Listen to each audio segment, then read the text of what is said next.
एक दिन महाप्रभु जगन्नाथ जी बैठे थे तो भगवान के परम भक्त श्री माधवदास जी पहुंचे भीतर, दर्शन कर रहे थे। तो भक्त तो पहचान जाते हैं कि ठाकुर जी का मुख मुरझा रहा है, थोड़े उदास लग रहे हैं। माधवदास जी बोले, जय जय, आज आप इतने उदास क्यों लग रहे हैं? इतने संकट कष्ट में आप क्यों हैं? माधवदास जी बोले, प्रभु आप इतने हमको कष्ट में क्यों लग रहे हैं?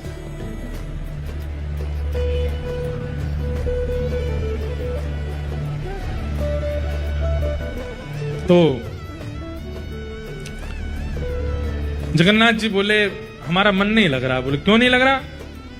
बोले, हम पूरी उड़ीसा में विराजमान तो हो गए, खूब बढ़िया चकाचक यहाँ पे पाते हैं दाल भात महाप्रसाद, लेकिन बचपन में जो हम लीला करते थे वो सब यहाँ नहीं कर पा रहे। बोले, क्या नहीं हो रहा? बोले, चोरी नहीं कर पा रहे हम, चोरी करने का मन हो रहा। माधवदास जी बोले, धीरे बोलो, जगन्नाथ बोलते हैं लोग आपको। क्या बोलते हैं? जगन्नाथ। पूरे विश्व की रक्षा करने वाले को जगन्नाथ कहते हैं। नाथ का मतलब रक्षक। और आप जो यहाँ पे ऐसी अभी चोरी वोरी करने की बात कर रहे हो। ठाकुर जी बोले, भले ही हमारा नाम जगन्नाथ हो गया, ऊपर स्वभाव कैसे छूटे, कर आओ चोरी। ठाकुर जी बोले, वो भी तो बात है, अकेले आनंद नहीं आता है, एक आध दो लोग हो साथ में तो सुख मिलता है। माधवदास जी बोले, बगल में सुभद्रा जी और ये बलभद्र जी हैं, इनको ले जाओ। बोले, रहने दो, पर तुम ऐसे ठीक है। क्यों? बोले, इनको लेकर के जाऊंगा तो फिर एक तो मुझसे खुद ही नहीं संभाला जाता अपने आप को, इनको क्या संभालूंगा फिर मैं। और बलराम जी हमारे वैसे क्रोधी हैं, चोरी में अगर पकड़े गए तो सीधा सर धर से अलग ही कर देंगे, उसका हत्या और हो जाएगी। और बल्कि बलराम जी तो ऐसे हैं, मैंने अगर इनसे कह दे कि चोरी करने जाना है तो पहले तो मुझे ही चार सुनाएंगे। और जब नेक शर्म ना आवे, इतना बड़ो है गो, भगवान बन गो, सब तो को आके प्रणाम करें, फिर वो चोरी करना ना छोड़ रहा, चार तो मुझे सुनाएंगे। और फिर उसके बाद चोरी करने का मन बना भी दूंगा तो बलभद्र जी बड़ देव हैं, इनको बड़े देवता माना जाता है। ये जगन्नाथ जी यहाँ पे कहते हैं कि जगन्नाथ जी अगर कोई काम पूरा नहीं कर रहे हो तो बलभद्र जी से कह दो, और ऐसा कह के कह दो कि जगन्नाथ जी देख लो हमारी सुन नहीं रहे, हे दाऊ दादा देख लो ये हमारी बात मान नहीं रहे, आपका काम उसी समय हो जाएगा। वो बड़े देव है। बोले, अगर मैंने इनसे कह दी कि मुझे चोरी करनी है तो बलराम जी पूरी जगन्नाथपुरी को बुला लेंगे और सबसे कहेंगे, हमारा लाला चोरी करने आएगा, व्यवस्था करो। ऐसी चोरी की क्या, फिर हमको सुख तो मिलेगा नहीं। बेचारे वहां जहां हम चोरी करने जाएंगे सब बेचारे कहें, लाला चोरी कर लो, आ जाओ हमारे घर आ जाओ, चोरी कर लो। दाऊ दादा के हल से इतना डरेंगे सब, हमको सुख नहीं मिलेगा। माधवदास जी बोले, तो फिर अब चोर कहां से लाऊं आपके लिए, किसको लेके आऊं, किसके साथ जाओगे चोरी करने? तो जगन्नाथ जी मंद मंद मुस्का के बोले, तुम बढ़िया हो, तुम चलो, तुम साथ दो तो हम कर लेंगे। माधवदास जी बोले, भाई वो वृद्ध शरीर है मेरा, शमशान बस कुछ ही दिन दूर रह गया है मुझसे, हाथ पांव में लकड़ियां, ये हाथ कांपते हैं, पैर कांपते हैं, क्या भयो वृद्ध बूढ़े आदमी के संग क्या चोरी करोगे आप? ठाकुर जी बोले, वो सब हम करवा लेंगे, तुम बस हाँ कर दो। माधवदास जी बोले, नियम तो बता दो, हमने कभी चोरी करी नहीं, हमको पता नहीं है। तो जगन्नाथ जी बोले, सबसे पहला नियम। बोले, क्या? फुर्ती रखनी है, लेकिन फुर्ती में आवाज नहीं करनी है।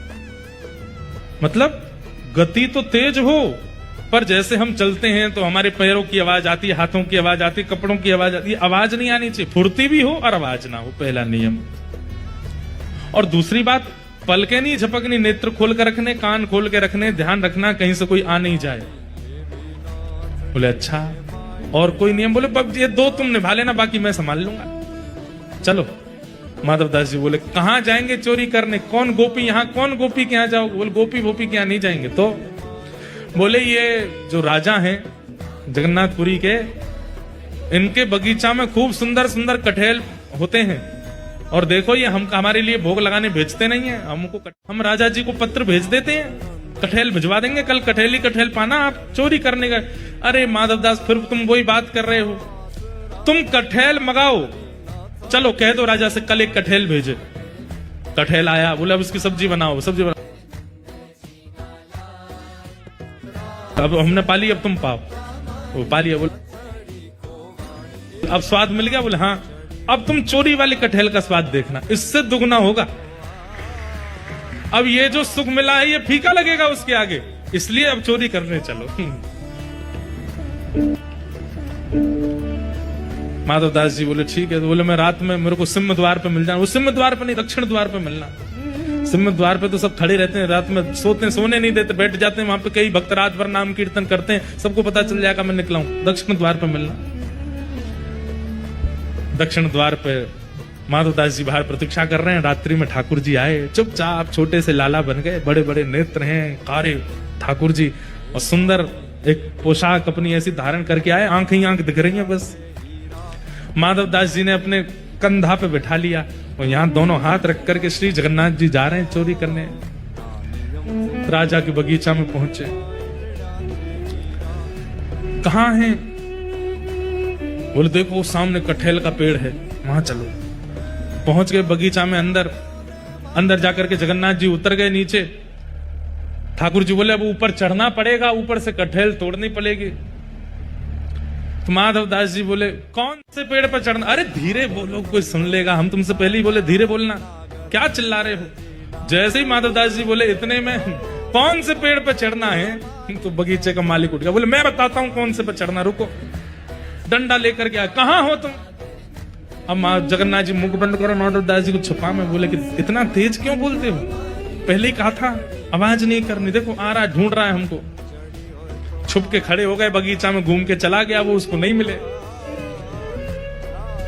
माधव दास जी बोले अब क्या करना है? बोले देखो पेड़ के ऊपर हम दोनों में से कोई एक चढ़ेगा और नीचे दूसरा ऐसे करके लपकेगा, गिरेगा तो धम आवाज होगी, फिर से आ जाएगा माली। तो माधव दास जी बोले आप तो लाला हो, इतना भारी आपका शरीर है, आप खुद ही धम्म से नहीं गिर जाओ, मैं चढ़ता हूं ऊपर। ठाकुर जी बोले तुम चढ़ो, हम पीताम्बरी करके खड़े, हम ले लेंगे गोद में।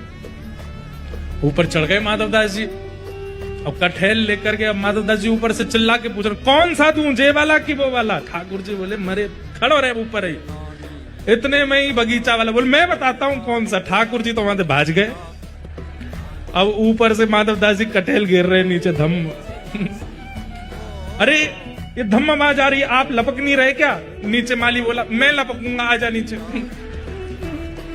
माधव दास जी नीचे उतर करके आए बेचारे, ठाकुर जी तो भाज गए वहां से। माधव दास जी जैसे ही निकल करके नीचे आए, हाथ पांव बांध दिए, बोले रुक जाओ तुमको बताते हैं, सुबह होगी। माधव दास जी इधर उधर देख रहे, किसको ढूंढ रहे हो? बोले एक और आए थे साथ में, उनको ढूंढ रहा हूं, हमें तो कोई नहीं दिखा। बोले वो तो अंतर ध्यान हो गए होंगे, वो कहां दिखेंगे। ठाकुर जी भाज गए, सीधे मंदिर में जाके खड़े है गए। बढ़िया है। दूसरे दिन सुबह हुई, राजा को खबर मिली कि भाई हमारे बगीचा में कोई चोर घुसे थे रात को। सुबह सुबह राजा बगीचा घूमने आता था, तो जैसे ही बगीचा में आया तो देखा माधव दास जी पेड़ से लटके पड़े हैं। राजा उनको गुरु मानता था, तुरंत आकर के अरे गुरुदेव गुरुदेव गुरुदेव ये कैसी लीला, जल्दी खोलो। इनके मालिक है, इनको नहीं खोलना, ये रात में कटहल चुरा रहे थे यहाँ से। अरे हमारे गुरु जी हैं, खोलो इनको। तुरंत खोला। माधव दास जी के नेत्र सजल हैं। राजा बोले भगवान गुरुदेव ये कैसा कौतुक, आप मुझे बोल देते, मैं आपने परसों भी तो मंगवाया तो मैंने कटहल भिजवाया, आप और इच्छा थी तो मैं और भिजवा देता। माधव दास जी बोले हमारा शरीर देख करके तुमको लगता है कि हम कटहल खाते होंगे? हमारे अंग में कहीं भी आपको ऐसे लक्षण दिखते हैं? हमारी जीवा इतनी चटोरी होगी कि हमको कटहल की इच्छा हो? तो बोले हमारी जगन्नाथपुरी में सबसे चटोरे कौन है? बोले कौन है? बोले सबसे ज्यादा स्वादिगर एक ही है, महाप्रभु जगन्नाथ। उनकी इच्छा हो रही थी कि भैया बहुत बड़े है गए, हमने चोरी नहीं करी, तो चोरी करने के लिए आपके बगीचे में आए थे, कटहल की चुराई करने के लिए हमको ऊपर चढ़ाया, सबरी बात बताई और वो तो भाग गए, इसने हमको पकड़ लिया। राजा के नेत्र सजल हो गए।